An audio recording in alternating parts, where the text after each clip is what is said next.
आप सभी ने तो स्टीफन किंग के नॉवल पर बनी इट मूवी तो देखी ही होगी। इस मूवी में एक बहुत ही डरावना कैरेक्टर को दिखाया गया है जिसका कि नाम है पेनीवाइज। ये एंटिटी हर 27 साल बाद जाकर शिकार करता है, वो भी स्पेशली बच्चों का। लेकिन सोचने वाली बात यह है कि वो ऐसा क्यों करता है, वो सिर्फ हर 27 साल बाद ही क्यों जागता है और वो सिर्फ बच्चों का ही क्यों शिकार करता है। आखिर ये कौन है, आखिर इसके ओरिजिन क्या है, आखिर ये कहाँ से आया है, क्या ये कोई एलियन है या फिर ये एक गॉड है। तो आज की वीडियो में हम ये सब जानने की कोशिश करेंगे। तो फिर और वक्त वगैरह ज़ाया करते हुए चलिए वीडियो को शुरू करते हैं।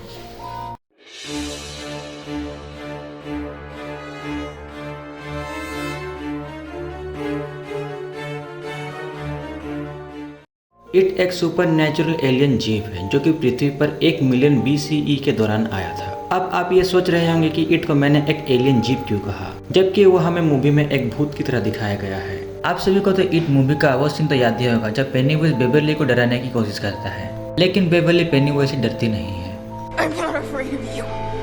तब वो तुम डरोगी क्या कि अपने मुंह खोल के वो अपने असली रूप को उसे दिखाता है। तब हम सभी ऑडियंस पेनीवाइज का असली रूप को देख पाते हैं। हम सभी ये देख पाते हैं कि पेनीवाइज का असली रूप 3 ऑरेंज कलर की लाइट्स है जिन्हें कि डेड लाइट्स कहा गया है। ये डेड लाइट्स असल में पेनीवाइज के असली रूप है और ये डेड लाइट्स कोई मामूली लाइट्स नहीं है, ये एक कॉस्मिक एनर्जी है जो कि इस क्रिएचर की एक्चुअल एसेंस को रिप्रेजेंट करता है। अगर हम इन 3 डेड लाइट्स के ओरिजिन के बारे में बात करें तो ये एक शेप शिफ्टिंग इंटरडायमेंशनल बीइंग है जो कि हमारे यूनिवर्स के बाहर का है। इसका ओरिजिन मैक्रोवर्स में है, एक ऐसा डायमेंशन जो कि एक वॉइड में है। अब आप सभी के मन में ये बात होगी कि आखिर ये मैक्रोवर्स क्या है। मैक्रोवर्स एक बहुत ही बड़ी मल्टीवर्स है जो कि अपने अंदर बहुत सारी कहानियों को संजो कर रखता है, जिसे कि एक ग्रेट डेजर्ट ऑफ सैंड के रूप में डिस्क्राइब किया जाता है, जहाँ की इसके हर एक कण एक डिफरेंट रियलिटी और यूनिवर्स है। और ये वही जगह है जहाँ पे पेनीवाइज यानी कि इट रहता है और इसका काउंटर पार्ट मैटोरियन द टर्टल। अगर मैं सिंपली कहूँ तो मैक्रोवर्स एक ऐसी जगह है जहाँ पे कि एंशिएंट गॉड लाइक बींग्स रहते हैं जैसे कि इट और मैटोरियन द टर्टल।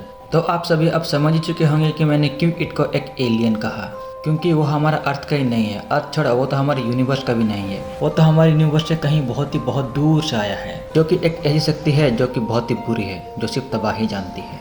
तो चलिए अब हम जानने की कोशिश करते हैं कि क्यों पेनीवाइज हर 27 साल बाद जागता है। आखिर इस स्लीप साइकिल का क्या मतलब है और वो सिर्फ बच्चों का ही शिकार क्यों करता है। जब इट पृथ्वी पर आया तब उसे एहसास हुआ कि उसके खाने के लिए कोई भी नेचुरल फूड सोर्स नहीं था, जबकि वो जहाँ से आया था वहाँ उसे जो भी खाने को मिलता था वो उसे पूरी तरह खा लेता था। इट के पृथ्वी पर आने के शुरुआती दिनों में जब उसके पास खाने के लिए कुछ नहीं था तब वो बहुत वक्त के लिए गहरी नींद में चला गया। वो तब तक सोया रहा जब तक इंसानियत पृथ्वी पर नहीं आई। जब इंसानियत अस्तित्व में आई तब इट जाग गया, तब वो अपने विक्टिम्स के डर पर फीड करने लगा।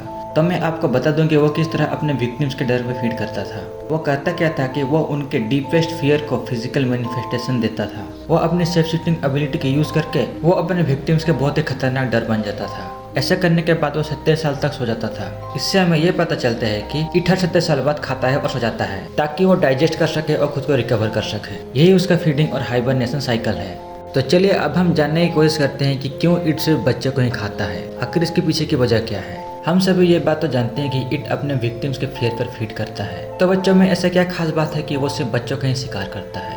तो खास बात यह है कि जो बच्चों का जो डर होता है वो बहुत ही कॉम्प्लेक्स और कॉन्सेंट्रेट होता है। बच्चों के अंदर जो डर को लेकर इमेजिनेशन होती है वो बहुत ही स्ट्रांग होती है। जैसे कि उनका ये डर कि पलंग के नीचे एक भूत है, यानी कि इट का यह मानना है कि जब बच्चे डरे हुए होते हैं तब वो बहुत ही टेस्टी होते हैं। वो उनके डर को फिजिकल रूप देता है जिससे कि बच्चे बहुत ही डर जाते हैं, इस वजह से वो बहुत ही टेस्टी लगते हैं। अगर मैं इस चीज़ को आपको और थोड़ी डिटेल में बताऊँ तो जब बच्चे डरते हैं तब उनके मीट में नमक का तड़का लग जाता है जिससे कि वो बहुत ही टेस्टी हो जाते हैं, जिस वजह से कि इट उन्हें बहुत ही चाव से खाता है। तो दोस्तों ये था आज का हमारा वीडियो इट के बारे में, उसके ओरिजिन के बारे में और उसके बच्चों को लेके क्रेविंग्स के बारे में। तो मैं उम्मीद करता हूँ कि आप सभी को मेरी वीडियो पसंद आई होगी। अगर आपको मेरी वीडियो पसंद आई हो तो प्लीज़ लाइक, कमेंट, शेयर और सब्सक्राइब करना ना भूलें। तो मिलते हैं अगले वीडियो में, अभी के लिए बाय।